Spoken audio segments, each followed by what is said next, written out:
Hello, bienvenue encore to a Political Animals kind of semi-special here. We're just covering the French presidential election again.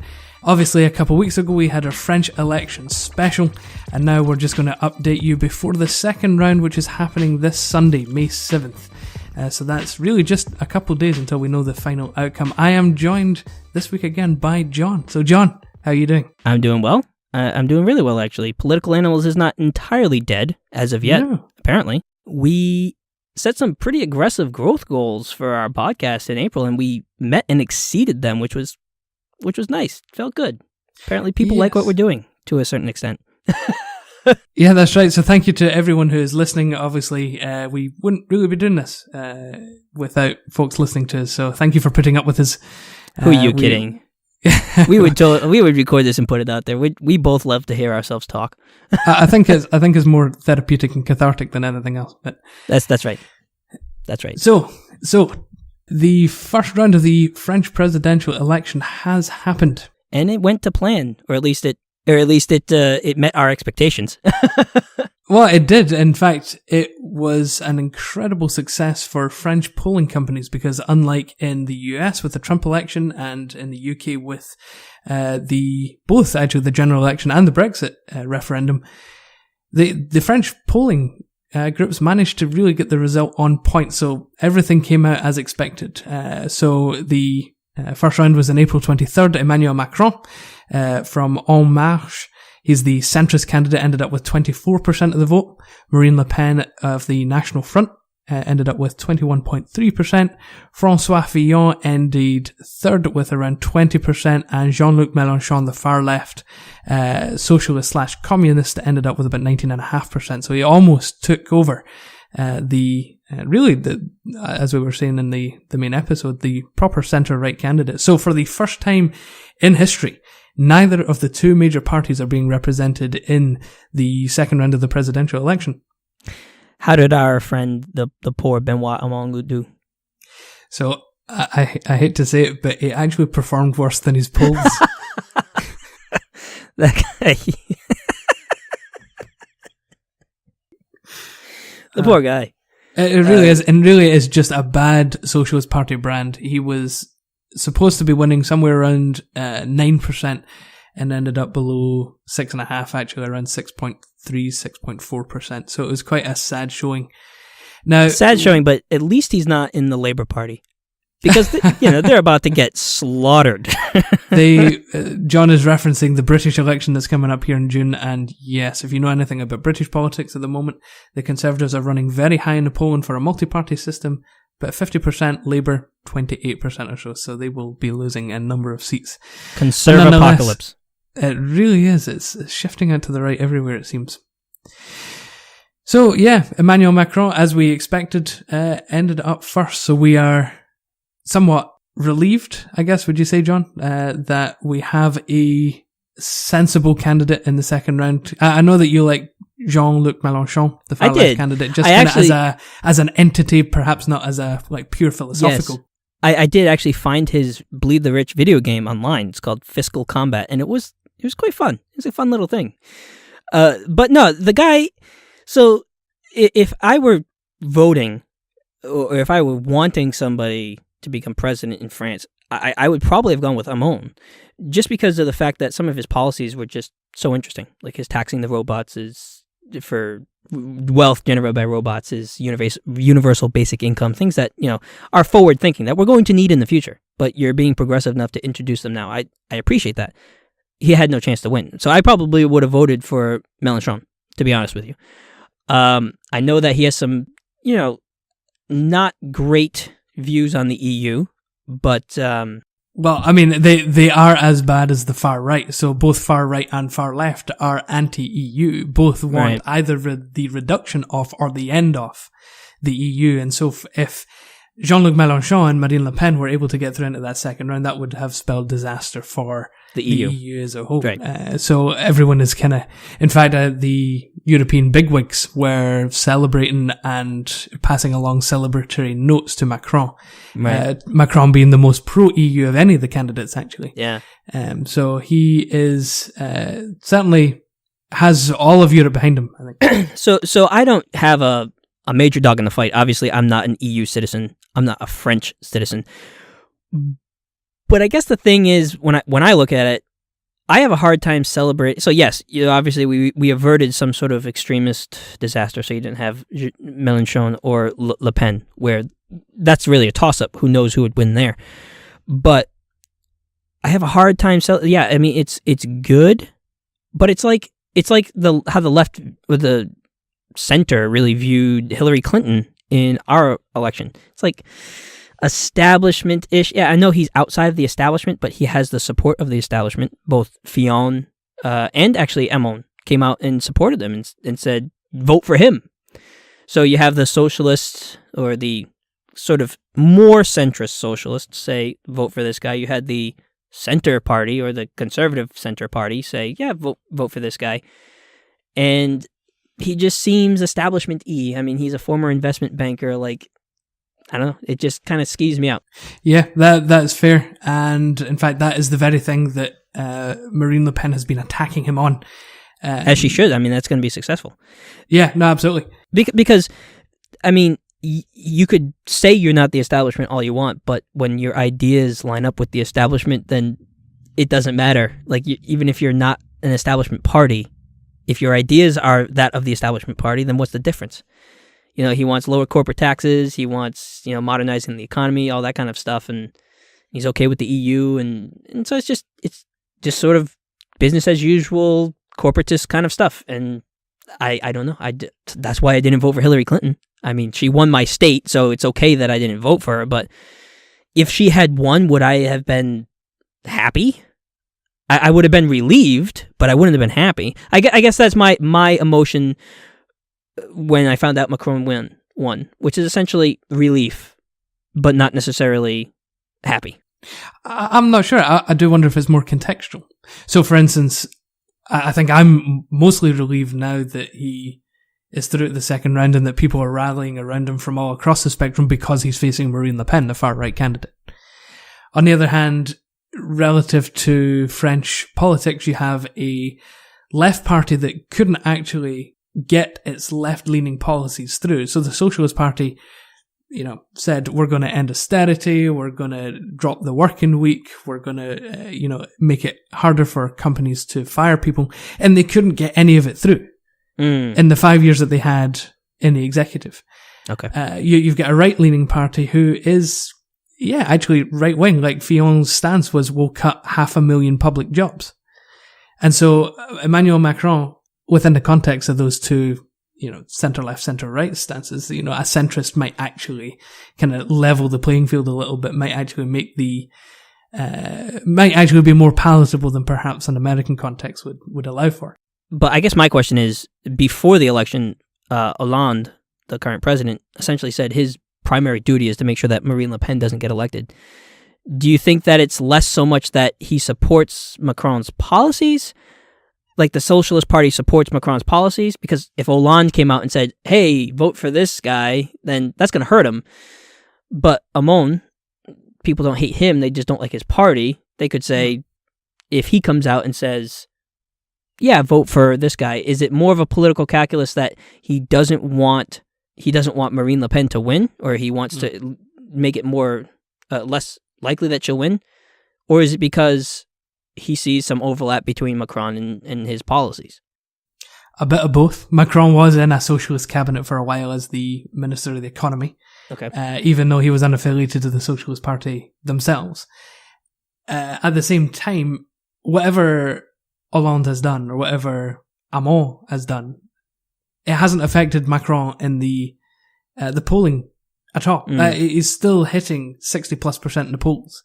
He is. Oh yeah, Marine Le Pen is struggling to get above that 40% mark. And so, as we're looking forward to Sunday, the expectation across the board, and it has been the expectation for the past couple of weeks, is that Macron will cakewalk it right through. If the polling actually stands up, this will be the third largest gap between winner and loser. The other two being when, I think it was Jacques Chirac or Mitterrand who beat Le Pen's father. In, I think, 1992. Right, because like the centrist bloc of voters were basically, hell no, we're not going to put Le Pen into office. Right, and the other one was when Charles de Gaulle himself ran for the presidency, like the hero of post-war France. So it is fully expected that Emmanuel Macron, like I said, will cakewalk it. The difficulty is that Jean-Luc Mélenchon, the actual far-right candidate, and his supporters are disappointed, rather like yourself, because they see Macron as kind of the business-as-usual candidate. They don't like his centre-right economic policies, and they won't necessarily vote for him simply because he has centre-left social policies. They see the whole thing as just being wrapped up in, well, he's an investment banker, how on earth can he talk for any of us? Right. So the far left might not actually show up for Macron. The thing is, though, they're not going to be voting for Le Pen. So they're going to show up and they're going to blank vote. Essentially abstain. I kind of saw parallels to the U.S. election. And obviously it's a little bit different because the polling wasn't nearly so decisive. So Hillary was above in the polls, but it was really only about 3-4% within the margin of error. And actually, when you count the votes, she's about 3% higher than Trump. But the problem is that in America, total votes don't really matter. It's the Electoral College, and Trump won the Rust Belt. So he's president. He won where he needed to win. He won where Hillary didn't campaign. Obviously, the polling is not as decisive, where you have a 20% likelihood in the polls that Macron's going to win. But you did see progressives who just did not have the passion to come out and vote for Hillary because she was centrist. She's just blah. She's the establishment. And the actual left-wing populist was out, and then you had a right-wing populist. So I guess so there's the Ni campaign in France, which is essentially neither. And a significant chunk. I thought I read it was like up to half of Mélenchon's voters are just either not going to vote for her. Do you think that could sway things at all? So do you think that is this polling that we're looking at among likely voters, or is it just the whole population? Because there was a lot of confidence when Hillary lost. Essentially, people were very confident she was going to win, and she ended up losing. Yeah, I'm looking at the polling data in front of us here, and even when the polls take into account undecided or abstaining voters, so people that actually show up but then hand in a blank vote, some of those numbers are up as high as 30%. But the rate, the difference between Macron and Le Pen doesn't change. Okay. So Macron, no matter what, is still very likely that he's going to win. Exactly. Even if you have a huge number coming out and essentially blank voting. So the French populace just isn't ready for a right-wing populist. Essentially, yeah.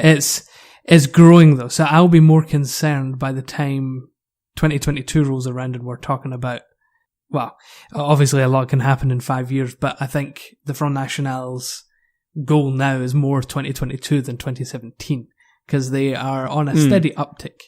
So if the EU has trouble, if you have trouble with Islamic extremism, and if Macron fails in his economic policy, the Conservatives might be, hey, we tried the socialists, they did a terrible job. We tried the centrists, okay, so now let's try further to the right. And as Marine Le Pen sort of brings the party more into the mainstream, which she's been very successful at, who knows what could happen.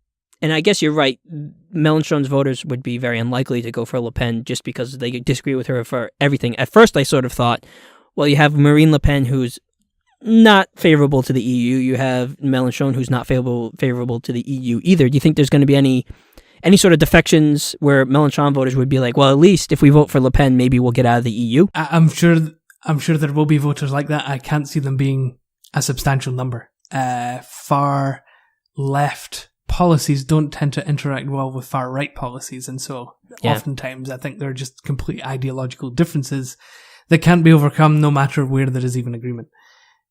So I would doubt that any significant number of Mélenchon voters are jumping over to Marine Le Pen. However, extremists are extremists, so who knows? Ultimately, so it is very much the trend in the world right now, where, well, I mean, not even in the United States, in the UK, you have conservatives in charge. I guess France could maybe consider itself lucky that it's ending up with a centrist. But you look at the United States, and it's like the left had such a ineffectual resistance. And yeah, the popular vote in the United States went Hillary's way, but she didn't strategize for the people that she needed the most. Well, I think that's one of the interesting things is that, you know, you look at the States and Hillary won more votes. You look at the Netherlands and, you know, Geert Wilders didn't actually do as well as his polling was expecting. You look at France and yes, you're coming off of a very weak left-leaning government. Of course people are going to be shifting towards the right. Yeah. So even though you've got these kind of themes and narratives of the rise of the right wing, like the left, or at least the center, is holding out. Like they're still the ones that are holding on to power. Yeah.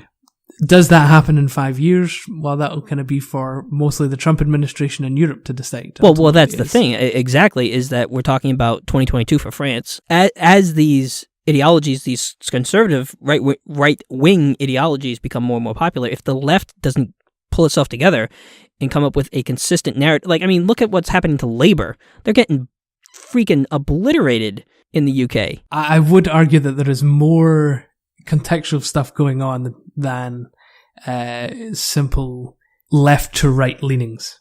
Because what we're talking about Brexit, which is essentially dominating this election. We're talking about Jeremy Corbyn, who is very unpopular. Very, very unpopular, largely because he is on the extreme himself. He is on the extreme left. I think people just kind of want stability. They don't really want to run to the extreme at the moment. And so Trump being the only outlier in this, you had the government voted back into power in the Netherlands. You will see a centrist likely elected in France. You'll likely see Angela Merkel voted into office again later on this year in September. Right. You'll see the Conservatives voted in. So it's very, in Britain, so it's very, very stable, actually, given our instability.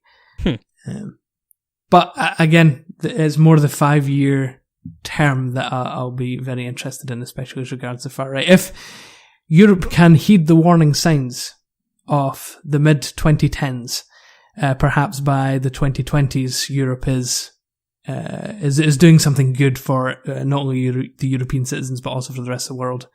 By 2022, Trump will no longer be president. Well, hopefully. We hope he could technically be elected into a second term, but we hope that he won't be elected into that second term. So we don't know what the world looks like, but I think that is now the direction of the far right. So they can either spend the next 5 years incubating or dying. So well, we'll see. I mean, I guess I'm talking in my own context, but I've seen no signs of life out of the Democratic Party in the United States. I think they haven't yet had the challenge of an election yet. Yeah, that's true. I wonder what happens as the midterms roll around, and then of course as the next presidential election rolls around. Well, the funny thing is, like you talk about kind of the centrist middle winning out and people wanting stability.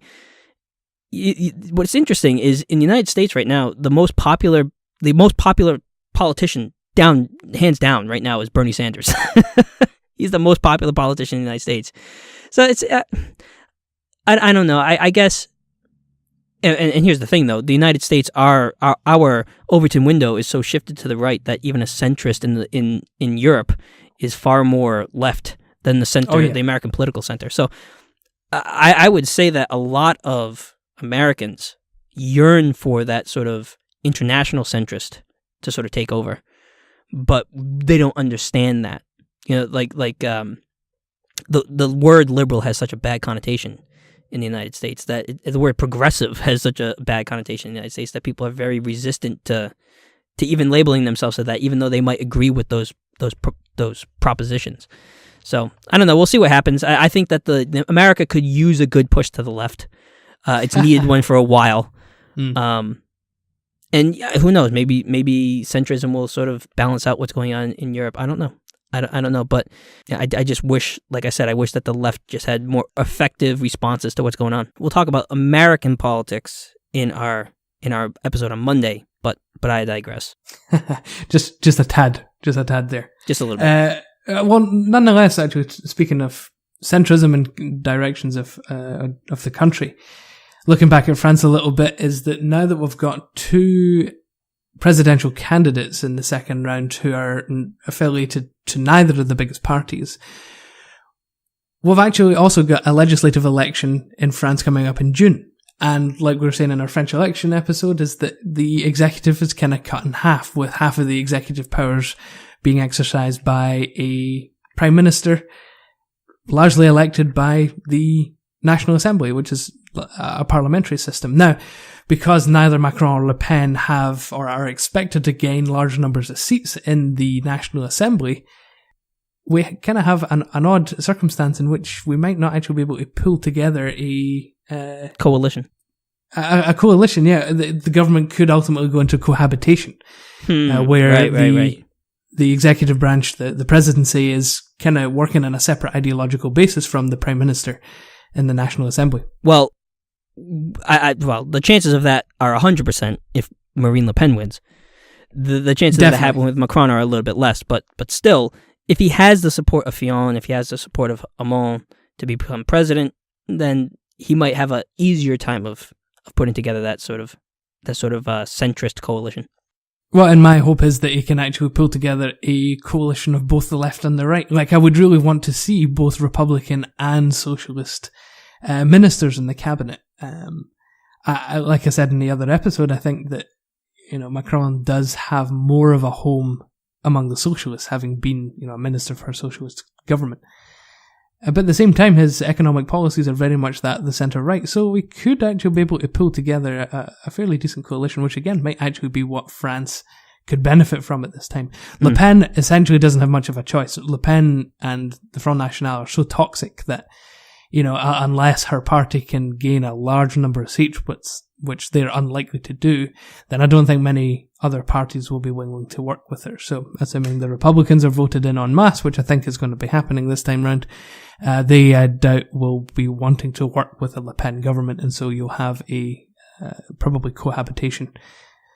Well, it's hard to put a coalition into place when you get like 2 or 3 seats. Well, that's right, and I think the max that they're expected to do via polling is about 11, maybe 15. Yeah. So it's a very, very small number. Right. So that will be in early June, just in about a month's time. So, well, the legislative elections, the presidential election is Sunday. Oh yeah, that's Sunday. That's just a couple of days away. Yeah. But the argument then is because that we know essentially what's going to be happening on Sunday, that the really important election regarding the next step for France will actually be the legislative elections in June. Well, that's true. So I really like the French system of the 2 rounds, but there is an aspect of all the political intrigue is just gone after the first round. I think it is in this case, given the candidates that are standing last time between Sarkozy and Hollande. It was a little bit more of a closer race, and so what actually went on in the interim mattered. The 2-step system allows for, in the first round, the French to vote with their hearts, and then in the second round to vote with their head. So I think that's why we're just seeing an uptick in big support for Macron as Sunday draws near. We knew it was going to happen in the first round, and we more or less know what's going to happen in the second round. It's just, I could do with a little bit more excitement. Really? Well, maybe. So after Trump, after Brexit, my country just elected Trump, so that nothing's going to beat that. So the high from that sort of political fallout is fading, and I need another one. I need another hit. maybe the UK elections. I was going to say that's the next big one coming up. Well, barring any surprises, Sunday should essentially end up with a Macron presidency, and we're really hoping for no surprises. Nonetheless, thank you for listening to Political Animals. You can follow the Commoners Podcast itself on Twitter at CommonersPod. You can also subscribe to us on YouTube.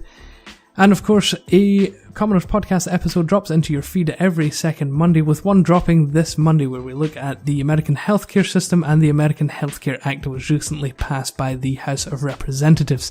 So make sure you catch that then. Yes, if you like to hear me horrendously depressed and angry, listen on Monday. You'll love it.